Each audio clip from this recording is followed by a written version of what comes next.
Through rooftop solarization, 1 crore households will be enabled to obtain up to 300 units free electricity every month. Proper ಆಗಿ plan ಮಾಡ್ಕೊಂಡು ನೀವು ಹೆಜ್ಜೆ ಇಡೋದಾದ್ರೆ ಇವತ್ತಿನ ಮಟ್ಟಿಗೆ electric bills ಗಳಲ್ಲಿ ರಫ್ಲಿ 15ರಿಂದ 18,000 ಅಮೌಂಟ್ ಅನ್ನ ವರ್ಷಕ್ಕೆ ಉಳಿಸ್ತಕ್ಕಂತಹ ಅವಕಾಶ ಇದೆ.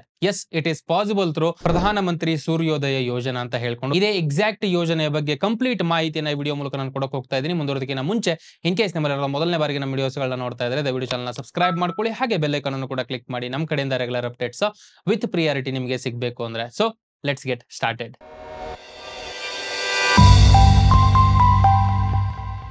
ಸೊ ಫಸ್ಟ್ ಆಫ್ ಆಲ್, ಪ್ರಧಾನಮಂತ್ರಿ ಸೂರ್ಯೋದಯ ಯೋಜನೆ ಅಂದ್ರೆ ಏನಪ್ಪಾ? ಹೆಸರಲ್ಲೇ ಇದೆ, ಸೋಲಾರ್ ಪವರ್ ನ ಪ್ರಮೋಟ್ ಮಾಡ್ಲಿಕ್ಕೆ ಇರತಕ್ಕಂತಹ ಒಂದು ಪ್ರಾಜೆಕ್ಟ್ ಅಂತ ಹೇಳ್ಬೋದು ಇದನ್ನ. ಇನ್ ಸಿಂಪಲ್ ವರ್ಡ್ಸ್ ಅಲ್ಲಿ ಹೇಳ್ಬೇಕು ಅಂತಂದ್ರೆ, ನಿಮ್ಮ ಮಂತ್ಲಿ ಕನ್ಸಂಪ್ಷನ್ 300 ಯೂನಿಟ್ಸ್ ಒಳಗಡೆಗಿದೆ ಅಂತಂದ್ರೆ ನೀವು ಇದಕ್ಕೆ ಅಪ್ಲೈ ಮಾಡಬಹುದು. ರೂಫ್ ಟಾಪ್ ಮೇಲೆ ಇರತಕ್ಕಂತಹ ಸೋಲಾರ್ ಪವರ್ ಪ್ಲಾಂಟ್ ಅನ್ನ ನಿಮಗೆ ಇನ್ಸ್ಟಾಲ್ ಮಾಡಿಕೊಡ್ತಾರೆ.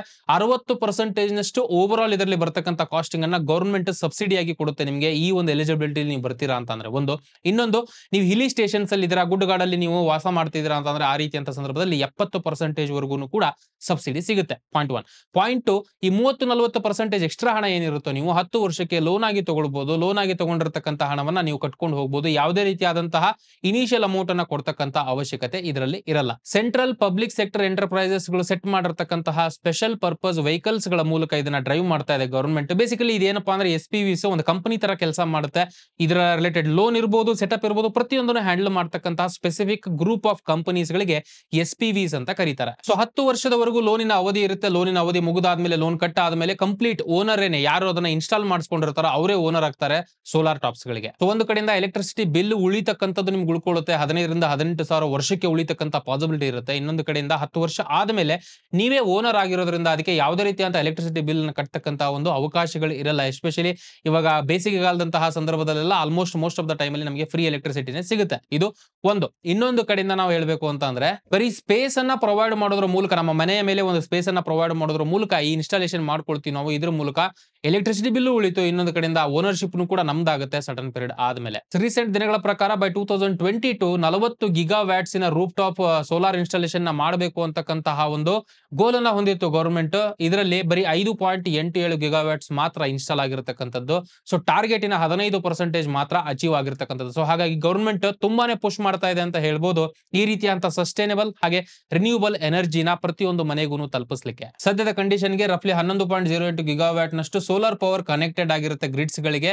ಓವರ್ ಆಲ್ ಇದರಲ್ಲಿ ಟೋಟಲ್ ಸೋಲಾರ್ ಕೆಪಾಸಿಟಿ ಅಂತ ನೋಡ್ತೀವಿ ಅಂತಂದ್ರೆ 72.31 ಗಿಗಾವ್ಯಾಟ್ ನಷ್ಟು ಆಗಿರುತ್ತೆ. ಸೊ ಪ್ಲಾನಿನ ಪ್ರಕಾರ, ಪ್ಲಾನಿನ ಉದ್ದೇಶದ ಪ್ರಕಾರ 292 ಗಿಗಾವ್ಯಾಟ್ ಗಳಷ್ಟು ಸೋಲಾರ್ ಪವರ್ ನ ಜನರೇಟ್ ಮಾಡಬೇಕು ಬೈ 2030 ಅಂತಕ್ಕಂತಹ ಮಹಾನ್ ಉದ್ದೇಶವನ್ನ ಈ ಒಂದು ಪ್ಲಾನ್ ಹೊಂದಿರುತ್ತೆ. ಸೊ ಇನ್ನ ಕಾಸ್ಟ್ ವೈಸ್ ನಾವು ಮಾತಾಡ್ತೀವಿ ಅಂತಂದ್ರೆ ಈ ರೀತಿಯಾಗಿರುತ್ತೆ ಮಾಹಿತಿ. 1 kilowatt solar rooftop system ಅನ್ನ ನೀವು ಇನ್ಸ್ಟಾಲ್ ಮಾಡ್ತೀರಾ ಅಂತಂದ್ರೆ ಯೂಶಲಿ 50,000 ಕಾಸ್ಟ್ ಆಗುತ್ತೆ. ದಿಸ್ ಸೆಟಪ್ ಏನಿದೆಯೋ, ಈ ಒಂದು ಪರ್ಟಿಕ್ಯುಲರ್ ಸೆಟಪ್ 120 ಯೂನಿಟ್ಸ್ ಆಫ್ ಎಲೆಕ್ಟ್ರಿಸಿಟಿಯನ್ನ ಜನರೇಟ್ ಮಾಡ್ತಕ್ಕಂತಹ ಒಂದು ಕೆಪಾಸಿಟಿಯನ್ನ ಹೊಂದಿರುತ್ತೆ. ಸೊ ಇದನ್ನ ನಾವು ಈಸಿಯಾಗಿ ಪಡಿಬಹುದಾಗಿರುತ್ತೆ ಸಬ್ಸಿಡಿ ಮೂಲಕ. ನಾನು ಆಲ್ರೆಡಿ ಹೇಳಿದೆ, ಅಪ್ ಟು 3 ಕಿಲೋವ್ಯಾಟ್ ವರೆಗೂ ಲಿಮಿಟ್ ಇರುತ್ತೆ. ಅಂದ್ರೆ 3 ಕಿಲೋವ್ಯಾಟ್ ಅಂದ್ರೆ ರಫ್ಲಿ ಅರೌಂಡ್ 360 ಯೂನಿಟ್ಸ್ ಗಳ ಕೆಪಾಸಿಟಿ ಇರತಕ್ಕಂತ ರೂಫ್ ಟಾಪ್ ಅನ್ನ ನೀವು ಹಾಕಿಸ್ಕೊಳ್ಬಹುದು ಸೋಲಾರ್ ಪವರ್ ಪ್ಲಾಂಟ್.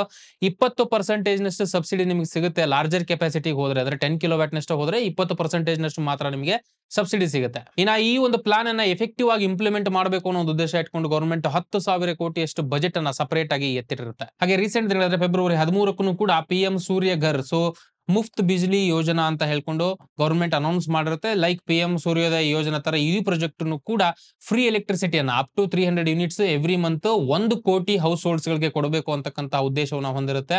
ಇದರಲ್ಲೂ ಕೂಡ 75,000 ಕೋಟಿಯಷ್ಟು ಇನ್ವೆಸ್ಟ್ಮೆಂಟ್ ಅನ್ನ ಗವರ್ಮೆಂಟ್ ಮಾಡಿರುತ್ತೆ ಈ ಪ್ರಾಜೆಕ್ಟ್ ಅಲ್ಲಿ. All in all solar power ನ ಪ್ರಮೋಟ್ ಮಾಡಬೇಕು, ಪ್ರತಿಯೊಬ್ಬರು ಇದನ್ನ ಯೂಸ್ ಮಾಡ್ಕೊಳ್ಳೋದ್ರ ಮೂಲಕ ಪರಿಸರ ಮಾಲಿನ್ಯವನ್ನ ಕಡಿಮೆ ಮಾಡಬೇಕು, ಹಾಗೆ ಸಸ್ಟೈನಬಲ್ ಎನರ್ಜಿ ಹಾಗೆ ರಿನ್ಯೂಬಲ್ ಎನರ್ಜಿನ ಪ್ರಮೋಟ್ ಮಾಡಬೇಕು ಅಂತಕ್ಕಂತಹ ಉದ್ದೇಶವನ್ನ ಈ ಒಂದು ಪರ್ಟಿಕ್ಯುಲರ್ ಪ್ಲಾನ್ ಹೊಂದಿರತಕ್ಕಂಥದ್ದನ್ನ ನಾವು ಈಸಿಯಾಗಿ ಗಮನಿಸಬಹುದು. ಇವಾಗ ಕ್ವಿಕ್ ಆಗಿ ಇನ್ನೊಂದ್ಸತಿ ಸಬ್ಸಿಡಿ ಸ್ಟ್ರಕ್ಚರ್ ಯಾವ್ಯಾವ ರೀತಿ ಇರುತ್ತೆ ಅಂತ ಅರ್ಥ ಮಾಡ್ಕೊಂಬರೋಣ. ನೋಡ್ತಾ ಇರಬಹುದು ನೀವಿಲ್ಲಿ 2 ಕಿಲೋವ್ಯಾಟ್ ನಷ್ಟು ಕೆಪಾಸಿಟಿ ಒಳಗಡೆಗೆ ಬರ್ತಕ್ಕಂಥದ್ರಲ್ಲಿ ಸಬ್ಸಿಡಿ ನಿಮಗೆ 30,000 ಸಿಗುತ್ತೆ ಪರ್ ಕಿಲೋವ್ಯಾಟ್ ಗೆ. ಹಾಗೆ ಇದನ್ನ ಬಿಟ್ಟು ಎಕ್ಸ್ಟ್ರಾ ಕೆಪಾಸಿಟಿ ನೀವು ಆಡ್ ಮಾಡ್ತೀರಾ ಅಂದ್ರೆ up to 3 kilowatt subsidy additional ಕೆಪಾಸಿಟಿಗೆ ನಿಮಗೆ 18,000 ಅಮೌಂಟ್ ಬೀಳುತ್ತೆ ಸಬ್ಸಿಡಿ ವೈಸ್ ಅಂತ ನೋಡ್ತೀವಿ ಅಂತಂದ್ರೆ. ಮ್ಯಾಕ್ಸಿಮಮ್ ಸಬ್ಸಿಡಿ ಇದರಲ್ಲಿ ಬರ್ತಕ್ಕಂಥದ್ದು larger than 3 kilowatt 78,000 subsidy maximum ನಿಮಗೆ ಸಿಗುತ್ತೆ. ಇನ್ನು ಇದರಲ್ಲಿ ಇರ್ತಕ್ಕಂಥ ಬೆನಿಫಿಟ್ಸ್ ಗಳು ವೈಸ್ ಅಂತಂದ್ರೆ ಆಲ್ರೆಡಿ ನಿಮ್ಗೆ ಗಮನಿಸಿರಬಹುದು. ಮೊದಲನೇ ಮೊದಲನೇದಾಗಿ ಯಾವುದೇ ರೀತಿಯಂತ ಇನಿಷಿಯಲ್ ಪೇಮೆಂಟ್ ಗಳನ್ನ ಕಟ್ಟಬೇಕಾದಂತಹ ಒಂದು ಅವಶ್ಯಕತೆ ಇಲ್ಲ. ಸಬ್ಸಿಡಿ ಜೊತೆಗೆ ಲೋನು ಕೂಡ ಸಿಗುತ್ತೆ ನಮ್ಗೆ. ಇಲ್ಲಿ ಇನಿಷಿಯಲ್ ಲೆವೆಲ್ ನಾವು ರೆಡಿ ಇದೀವಿ ಅಂತಂದ್ರೆ, ನಮ್ಮ ಕನ್ಸಂಪ್ಷನ್ ಇಷ್ಟು ಒಳಗಡೆ ಇದೆ ಅಂತಂದ್ರೆ ಇನ್ಸ್ಟಾಲೇಷನ್ ಮಾಡಿಸ್ಕೊಳ್ಳಿಕ್ಕೆ ನಮಗೆ ಎಲಿಜಿಬಿಲಿಟಿ ಇರುತ್ತೆ. ಹಾಗೆ 300 ಯೂನಿಟ್ಸ್ ಗಳಷ್ಟು ಫ್ರೀ ಎಲೆಕ್ಟ್ರಿಸಿಟಿ ನಮಗೆ ಸಿಗುತ್ತೆ. ಈ ಒಂದು ವಿಷಯವಾಗಿ ನಾವು ಇನ್ಸ್ಟಾಲೇಷನ್ ಮಾಡ್ಕೊಳ್ತೀವಿ ಅಂತಂದ್ರೆ ಆರಾಮಾಗಿ 15 ರಿಂದ 18 ಸಾವಿರದಷ್ಟು ಅಮೌಂಟ್ ಅನ್ನ ವರ್ಷದಿಂದ ವರ್ಷಕ್ಕೆ ನಾವು ಉಳಿಸ್ಕೊಳ್ತಕ್ಕಂತಹ ಪಾಸಿಬಿಲಿಟೀಸ್ ಗಳು ಕೂಡ ಇದರಿಂದ ಇರುತ್ತೆ. ಇವಾಗ ಮೇನ್ ಪಾಯಿಂಟ್, ಯಾವ ರೀತಿ ಈ ಒಂದು ಯೋಜನೆಗೆ ಅಪ್ಲೈ ಮಾಡಬಹುದು ಅನ್ನೋದನ್ನ ಅರ್ಥ ಮಾಡ್ಕೊಳ್ಳೋಣ. ಇಲ್ಲಿ ಕಾಣಿಸ್ತಾ ಇರತಕ್ಕಂಥ ವೆಬ್ಸೈಟ್ ಅನ್ನ ವಿಸಿಟ್ ಮಾಡಿ. pmsuryaghar.gov.in ಅಂತಕ್ಕಂಥ ವೆಬ್ಸೈಟ್, ಇದನ್ನ ವಿಸಿಟ್ ಮಾಡಿದ್ಮೇಲೆ ನಿಮಗೆ ಈ ರೀತಿಯಾದಂತಹ ಸ್ಕ್ರೀನ್ ಕಾಣಿಸುತ್ತೆ. ಇದರಲ್ಲಿ ಮೊದಲನೇದಾಗಿ ನಿಮ್ಮ ಸ್ಟೇಟ್ ಅನ್ನ ಸೆಲೆಕ್ಟ್ ಮಾಡಬೇಕಾಗುತ್ತೆ. ನಮ್ದು ಕರ್ನಾಟಕ ಆಗಿರೋದ್ರಿಂದ ಕರ್ನಾಟಕ ಅಂತ ನಾವು ಸೆಲೆಕ್ಟ್ ಮಾಡ್ಕೊಳ್ತೀವಿ. ನೆಕ್ಸ್ಟ್ ಡಿಸ್ಟಿಕ್ ಅನ್ನ ಕೇಳುತ್ತೆ. ಡಿಸ್ಟಿಕ್ ಪ್ರಕಾರ ನೀವು ಯಾವ ಡಿಸ್ಟಿಕ್ ಗೆ ಸಂಬಂಧಪಟ್ಟಿರ್ತಾರೋ ಅಂತ ಸೆಲೆಕ್ಟ್ ಮಾಡಬೇಕಾಗುತ್ತೆ.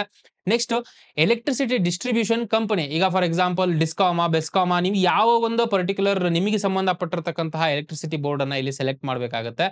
ನೆಕ್ಸ್ಟ್ ನೀವು ಇಲ್ಲಿ ಟೈಪ್ ಮಾಡಬೇಕು ಎಲೆಕ್ಟ್ರಿಸಿಟಿ ಕನ್ಸ್ಯೂಮರ್ ನಂಬರ್ ನ. ನೀವು ಸದ್ಯಕ್ಕೆ ಕನ್ಸ್ಯೂಮ್ ಮಾಡ್ತಾ ಇರ್ತಕ್ಕಂಥ ಕನ್ಸ್ಯೂಮರ್ ನಂಬರ್ ನ ಇಲ್ಲಿ ಸೆಲೆಕ್ಟ್ ಮಾಡಬೇಕು. ಇಲ್ಲಿ ಟೈಪ್ ಮಾಡಿ ನೆಕ್ಸ್ಟ್ ಅನ್ನ ನೀವು ಕ್ಲಿಕ್ ಮಾಡಿದ್ರೆ ನೆಕ್ಸ್ಟ್ ಪೇಜ್ ಅಲ್ಲಿ ನಿಮಗೆ ರಿಜಿಸ್ಟರ್ಡ್ ಮೊಬೈಲ್ ನಂಬರ್ ನ ಕೇಳುತ್ತೆ. ಸೊ ಈ ಒಂದು ಸಂದರ್ಭದಲ್ಲಿ ನೀವು ರಿಜಿಸ್ಟರ್ಡ್ ಮೊಬೈಲ್ ನಂಬರ್ ನ ಕೊಟ್ಟು click to send mobile OTP in SMS ಅಂತ ಕೊಟ್ರೆ ನಿಮಗೆ OTP ಬರುತ್ತೆ SMS ಮೂಲಕ. ಹಾಗೆ ಕೆಲವೊಂದಿಷ್ಟು ಕಂಡೀಷನ್ ಅಲ್ಲಿ ಕ್ಯಾಪ್ಚಾ ನ ಕೇಳುತ್ತೆ. ಇದು ನಾರ್ಮಲ್ ಈ ಒಂದು ನಂಬರ್ ನ ಇಲ್ಲಿ ಎಂಟ್ರಿ ಮಾಡೋದ್ರ ಮೂಲಕ ನೀವು ಎಂಟರ್ ಮಾಡಿದ್ರೆ ನಿಮ್ ಬಂದಿರತಕ್ಕಂಥ OTP ನ ಕೊಟ್ಟು ನೀವು ಅಪ್ಲೈ ಮಾಡಿದ್ರೆ ನಿಮ್ಮ ರಿಜಿಸ್ಟ್ರೇಷನ್ ಕಂಪ್ಲೀಟ್ ಆಗುತ್ತೆ. ಇದು ಪಾಯಿಂಟ್ 1. ಸ್ಟೆಪ್ 2 ಗೆ ಬರ್ತೀವಿ ಅಂತ ಅಂದ್ರೆ, ಒಂದ್ಸತಿ ರಿಜಿಸ್ಟರ್ ಆಗಿರ್ತಕ್ಕಂಥ ವಿಷಯವನ್ನ ಇಟ್ಕೊಂಡು ಲಾಗಿನ್ ಮಾಡಿದ್ರೆ ಕನ್ಸ್ಯೂಮರ್ ನಂಬರ್ ಹಾಗೆ ಮೊಬೈಲ್ ನಂಬರ್ ಇಟ್ಕೊಂಡು ನೀವು ಲಾಗಿನ್ ಮಾಡಬೇಕಾಗತ್ತೆ. ಈ ಒಂದು ವಿಷಯ ಆಗಿದೆ ಅಂತಂದ್ರೆ ರೂಫ್ ಟಾಪ್ ಸೋಲಾರ್ ಗೆ ಅಪ್ಲೈ ಮಾಡ್ಲಿಕ್ಕೆ ನೀವು ರೆಡಿ ಇದೀರಾ ಅಂತ ಅರ್ಥ. ಸೊ ಮೂರನೆಯ ವಿಚಾರ ಅಂತ ಬಂದ್ರೆ ಫೀಸಿಬಿಲಿಟಿ ಅಪ್ರೂವಲ್ ಗೋಸ್ಕರ ನೀವು ಸ್ವಲ್ಪ ವೇಟ್ ಮಾಡಬೇಕಾಗುತ್ತೆ ನಿಮ್ಮ ಎಲೆಕ್ಟ್ರಿಸಿಟಿ ಬೋರ್ಡ್ ಇಂದ. ಸೊ ನಿಮಗೆ ಇದರಲ್ಲಿ ಗ್ರೀನ್ ಸಿಗ್ನಲ್ ಸಿಕ್ತು ಅಂತ ಅಂದ್ರೆ ನೆಕ್ಸ್ಟ್ ಪ್ಲಾಂಟ್ ಇನ್ಸ್ಟಾಲೇಷನ್ ಗೆ ನೀವು ಮುಂದುವರಿಬಹುದಾಗಿರುತ್ತೆ. ಇದರಲ್ಲಿ ರಿಜಿಸ್ಟರ್ಡ್ ವೆಂಡರ್ ಏನಿದಾರೋ, ಯಾರು ಡಿಸ್ಕಾಮ್ ಅಂಡರ್ ಅಲ್ಲಿ ರಿಜಿಸ್ಟರ್ ಆಗಿರ್ತಾರೋ ಅವ್ರ ಕಡೆಯಿಂದಾನೆ ನೀವು ವೆಂಡರ್ ನ ಇಟ್ಕೊಂಡು ನೀವು ಇನ್ಸ್ಟಾಲ್ ಮಾಡಿಸ್ಕೊಳ್ತಕ್ಕಂಥದ್ದು ಸೂಕ್ತ. 4ನೇ step submit plant details. Plant details ಅನ್ನ ಸಬ್ಮಿಟ್ ಮಾಡಬೇಕಾಗುತ್ತೆ. ಹಾಗೆ ಇದನ್ನ ಥ್ರೂ ದ ಪೋರ್ಟಲ್ ನೀವು ಅಪ್ಲೈ ಮಾಡಬೇಕಾಗಿರ್ತಕ್ಕಂಥದ್ದು. ನೆಟ್ ಮೀಟರ್ ಅಂತಕ್ಕಂತಹ ಒಂದು ಇನ್ಸ್ಟ್ರೂಮೆಂಟ್ ಬರುತ್ತೆ. ಬೇಸಿಕಲಿ ಇದೊಂದು ಡಿವೈಸ್, ಯಾವ ರೀತಿ ಅಥವಾ ಎಷ್ಟು ಅಮೌಂಟ್ ಆಫ್ ಸೋಲಾರ್ ಎನರ್ಜಿನ ನೀವು ಜನರೇಟ್ ಮಾಡ್ತಾ ಇದ್ದೀರಾ ಅಂತಕ್ಕಂಥ ಮೇಜರ್ ಮಾಡ್ತಕ್ಕಂತಹ ಒಂದು ಮೀಟರ್ ಆಗಿರುತ್ತೆ. ಇದಕ್ಕೆ ನೀವು ಅಪ್ಲೈ ಮಾಡಬೇಕಾಗುತ್ತೆ. Step 5 inspection and certification. So ಒಂದ್ಸತಿ ಅಪ್ಲೈ ಮಾಡಿ ಆದ್ಮೇಲೆ ನೆಟ್ ಮೀಟರ್ಗೆ ಡಿಸ್ಕಾಮ್ ಬಂದು ನಿಮ್ಮ ಓವರ್ ಆಲ್ ಎಲೆಕ್ಟ್ರಿಸಿಟಿ ಬೋರ್ಡ್ ಬಂದು ಇನ್ಸ್ಪೆಕ್ಟ್ ಮಾಡುತ್ತೆ. ಹಾಗೆ ಇನ್ಸ್ಟಾಲೇಷನ್ ಆಗಿದೆಯಾ ಇಲ್ಲೋ ಕರೆಕ್ಟ್ ಆಗಿ ಎಲ್ಲ ನೋಡ್ಕೊಂಡು ಆದ್ಮೇಲೆ ಎಲ್ಲ ಚೆಕ್ಔಟ್ ಆದ್ಮೇಲೆ ಅವರು ನಿಮಗೆ ಕಮಿಷನಿಂಗ್ ಸರ್ಟಿಫಿಕೇಟ್ ನ ಕೊಡ್ತಾರೆ ಥ್ರೂ ದ ಪೋರ್ಟಲ್ ಮೂಲಕನೇ ನಿಮಗೆ ಸಿಗುತ್ತೆ. ಈ ಸರ್ಟಿಫಿಕೇಟ್ ನಿಮಗೆ ಗೋಲ್ಡನ್ ಟಿಕೆಟ್. ಸೊ ಇದರ ಅರ್ಥ ನೀವು ಎಲ್ಲಾ ವಿಷಯಕ್ಕೂ ಸೆಟ್ ಆಗಿದ್ದೀರಾ, ನೆಕ್ಸ್ಟ್ ನೀವು ಹೆಜ್ಜೆ ಇಡಬಹುದು ಅಂತ ಅರ್ಥ. ಲಾಸ್ಟ್ ಸ್ಟೆಪ್ ನಿಮ್ಮ ಸಬ್ಸಿಡಿಯನ್ನ ಪಡಿತಕ್ಕಂಥದ್ದಾಗಿರುತ್ತೆ. ಇದನ್ನ ಮಾಡಬೇಕು ಅಂತ ಅಂದ್ರೆ ಬ್ಯಾಂಕ್ ಅಕೌಂಟ್ ಡೀಟೇಲ್ಸ್ ಹಾಗೆ ಕ್ಯಾನ್ಸಲ್ಡ್ ಚೆಕ್ ಅನ್ನ ಥ್ರೂ ದ ಪೋರ್ಟಲ್ ನೀವು ಅಪ್ಲೈ ಮಾಡಬೇಕಾಗುತ್ತೆ. ಎಲ್ಲ ಕರೆಕ್ಟ್ ಆಗಿ ಸೆಟ್ ಆಗಿದೆ, ಕಂಪ್ಲೀಟ್ ಆಗಿದೆ ಅಂತ ಅಂದ್ರೆ ನಿಮ್ಮ ಸಬ್ಸಿಡಿ ಅಮೌಂಟ್ ನಿಮ್ಮ ಬ್ಯಾಂಕಿಗೆ 30 ದಿನಗಳ ಒಳಗಡೆಗೆ ಬಂದು ಸೇರ್ಬೇಕಾಗುತ್ತೆ. So I hope this is clear. ನೀವು ಆಲ್ರೆಡಿ 300 ಯೂನಿಟ್ಸ್ ಒಳಗಡೆ ಕನ್ಸ್ಯೂಮ್ ಮಾಡ್ತಿದ್ದೀರಾ, ಸೋಲಾರ್ ರಿಲೇಟೆಡ್ ಇಂಟ್ರೆಸ್ಟ್ ಇದೆ ಅಥವಾ ಇದನ್ನ ಹಾಕ್ಸ್ಕೊಳ್ಬೇಕಂತ ಒಂದು ಜಾಗಾನು ಇದೆ ನಿಮಗೆ ಅಂತ ಅನ್ಸಿದ್ರೆ ರಿಜಿಸ್ಟರ್ಡ್ ವೆಂಡರ್ಸ್ ಗಳು ಯಾರು ಇರ್ತಾರೋ ಅವ್ರ ಹತ್ರದಿಂದಾನೇ ನೀವು ಇನ್ಸ್ಟಾಲ್ ಮಾಡ್ಕೊಳ್ತಕ್ಕಂಥದ್ದು ಸೂಕ್ತ. ಅಟ್ ದ ಸೇಮ್ ಟೈಮ್ ಇನ್ನೊಂದು ಕಡೆಯಿಂದ ಡಾಕ್ಯುಮೆಂಟೇಶನ್ಸ್ ಗಳು ಹಾಗೆ ಪ್ರಾಪರ್ ವೇದಲ್ಲಿ ಆಗ್ತಾ ಇರತಕ್ಕಂಥ ಆಕ್ಟಿವಿಟೀಸ್ ಗಳನ್ನ ನೀವೇ ಖುದ್ದಾಗಿ ಟ್ರ್ಯಾಕ್ ಮಾಡ್ಕೊಂಡು ಅಪ್ಲೈ ಮಾಡ್ತಕ್ಕಂಥದ್ದು ತುಂಬಾನೇ ಇಂಪಾರ್ಟೆಂಟ್ ಆಗಿರುತ್ತೆ. ವಿತಿನ್ 30 ಡೇಸ್ ನಿಮಗೆ ಸಬ್ಸಿಡಿ ಸಿಗಬೇಕಾಗುತ್ತೆ ಈ ರೀತಿ ಅಂತ ಸಂದರ್ಭದಲ್ಲಿ. ಐ ಹೋಪ್ ನಾನು ಇಲ್ಲಿವರೆಗೂ ಕೊಟ್ಟಿರ್ತಕ್ಕಂಥ ಮಾಹಿತಿಗಳು ನಿಮಗೆ ಇಷ್ಟ ಆಗಿದೆ ಅಂತ ಅನ್ಕೊಳ್ತೀನಿ. ಏನಾದ್ರು ಪ್ರಶ್ನೆಗಳಿದ್ರೆ ಅಥವಾ ಏನಾದ್ರು ಕ್ವಶನ್ಸ್ ಗಳಿದ್ರೆ ದಯವಿಟ್ಟು ಕಮೆಂಟ್ ಮೂಲಕ ತಿಳಿಸಿ.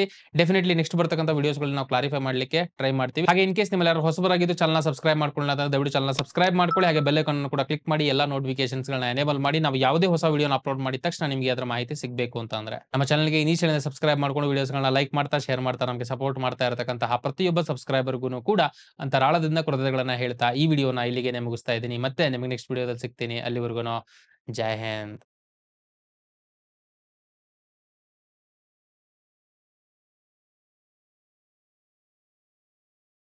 Investment in securities market are subject to market risks. Read all the related documents carefully before investing. Please read the risk disclosure documents carefully before investing in equity shares, derivatives, mutual fund, and or other instruments traded on the stock exchanges.